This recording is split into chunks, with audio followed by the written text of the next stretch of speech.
सभी दोस्तों को बाबा बतौली की प्यार भरी राम राम। तो दोस्तों आज बात करेंगे सिर्फ और सिर्फ महाराष्ट्र में हो रही उठापटक और जो मुसीबत चल रही है वहाँ पे हमारे उद्धव ठाकरे की सरकार के लिए, उसके बारे में।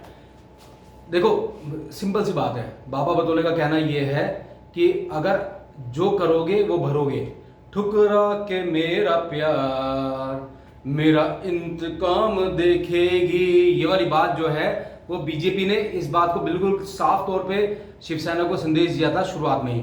मगर कहीं ना कहीं शिवसेना की जो कोर कमेटी है वो इस चीज़ को समझ नहीं पाई। उद्धव ठाकरे ने बहुत बड़ी गलती की, क्योंकि जिस फंडामेंटल पे आज की डेट में शिवसेना चल रही है वो फंडामेंटल किसी भी तरीके से बाल ठाकरे का नहीं था। इसकी वजह से ही आज की डेट में शिवसेना की हालत है।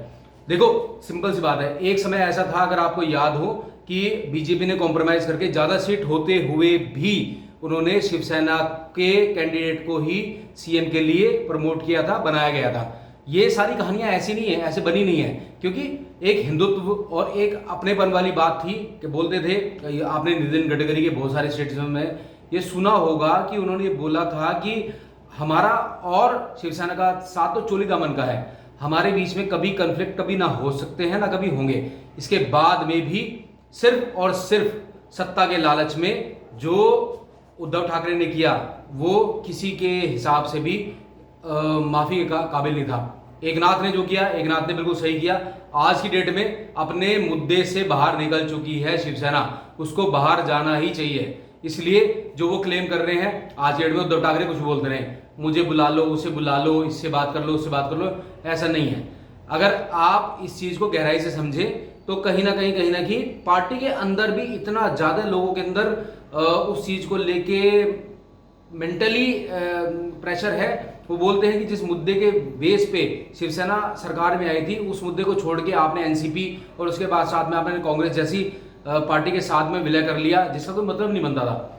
इसीलिए आज की डेट में ये स्थिति हमारे शिवसेना की हो चुकी है। ठीक है, 2024 में वो दिन देखना था, वो आज की डेट में देख रहे हैं।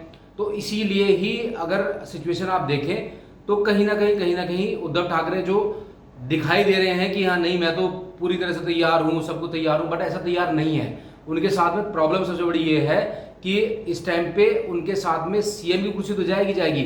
उनके साथ में सबसे बड़ी दिक्कत ये है कि उनके पास जो ऑप्शन है वो ऑप्शन है कि शिवसेना के प्रमुख की कुर्सी, उसके जाने की भी सिचुएशन ज्यादातर नजर आ रही है। तो ये सिचुएशन बहुत ही ज्यादा रिस्की और ये कह सकते हैं राजनीति के हिसाब से शायद उनके कैरियर का अंत ही दिखाई दे रहा है। संजय राउत है, संजय राउत बोल रहे हैं लोग जा सकते हैं, घूम सकते हैं, घूमने में क्या प्रॉब्लम है, इतना होता। संजय राउत इतने बेवकूफ़ नजर नहीं आते, पियानो बजाते नजर आते हैं, गाना गाते नजर आते हैं, उसके बाद में बीजेपी को गाली देते नजर आते हैं। मगर आज की सिचुएशन के हिसाब से वो सिर्फ ये बात बोलते हैं कि नहीं आओ हो सकता है घूमने जा सकते हैं, नहीं, ये बात कहीं ना कहीं गले नहीं उतरती।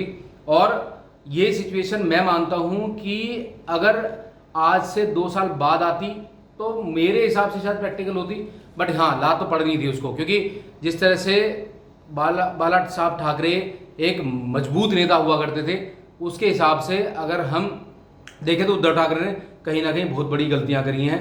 और केजरीवाल की तरह एक बिहेव किया, नहीं पार्टी में आऊँगा, नहीं पार्टी बनाऊँगा, फिर ये वो 103 टप्पर। उसके बाद में उन्होंने क्या किया, उन्होंने पार्टी बना ली और उसके बाद में उन्होंने सत्ता भी ले ली और उसके बाद में कांग्रेस के साथ में हाथ भी मिला लिया।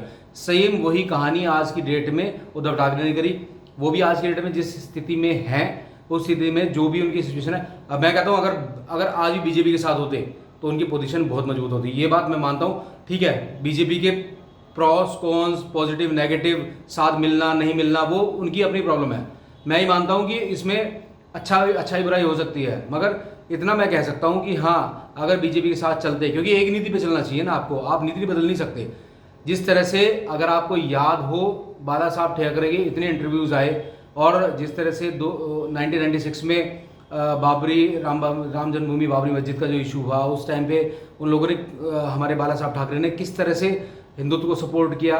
तो पार्टी तो हिंदुत्व की थी, मगर कहीं ना कहीं इन लोगों ने इस चीज़ को डिफेम कर दिया। और आज के डेट में फिर उसके बाद जो एपिसोड अभी रिसेंटली हुए आपके मुंबई में इतनी कहानियाँ हुई, उसके बाद में वहाँ पे भी कहीं ना कहीं हिंदू मुसलमान शुरू हुआ, मगर उसमें कहीं ना कहीं उद्धव ठाकरे एक साइड होते नजर आए, जो मुझे लगता है कि शायद ठीक नहीं था। आने वाला समय बताएगा एक नाथ जी कहाँ तक पहुँच पाएंगे। ऐसा बहुत होता है, राजनीति है, आगे पीछे भी होगा, और आगे पीछे होने के बाद में भी वो जीत पाएंगे नहीं जीत पाएंगे, ये तो खैर समय बताएगा। बीजेपी उन्हें सपोर्ट कर रही है, may be behind the doors कर रही है, और कहीं ना कहीं ये अपने उद्धव ठाकरे जो हैं वो इस चीज़ को क्लेम कर रहे हैं कि नहीं ऐसा कुछ नहीं है। इन सब का तो खैर कुछ भी हम इस टाइम पे कमेंट नहीं कर सकते, ये तो आने वाला कल बताएगा। मगर आज के टाइम में बाबा बतौले का कहना ये है कि अगर शिवसेना की सरकार गिरती है तो उसका बहुत बड़ा कारण उद्धव ठाकरे होंगे, क्योंकि उद्धव ठाकरे ने जो कुछ भी किया है वो सिरे से गलत था, क्योंकि उनको किसी भी तरीके से अपना जो मूल एजेंडा था, जिस मूल बेसिस पे ये सरकार ये बनी थी पार्टी, उसको नहीं छोड़ना चाहिए था। तो इसी के साथ मेरा मानना यह है कि अब सरकार गिरे या बचे, जो भी होगा अच्छा होगा। अगर बीजेपी सरकार आती है बहुत अच्छी बात है, नहीं आती है तो दोबारा इलेक्शन होंगे, और इलेक्शन के बाद में देखेंगे क्या होगा।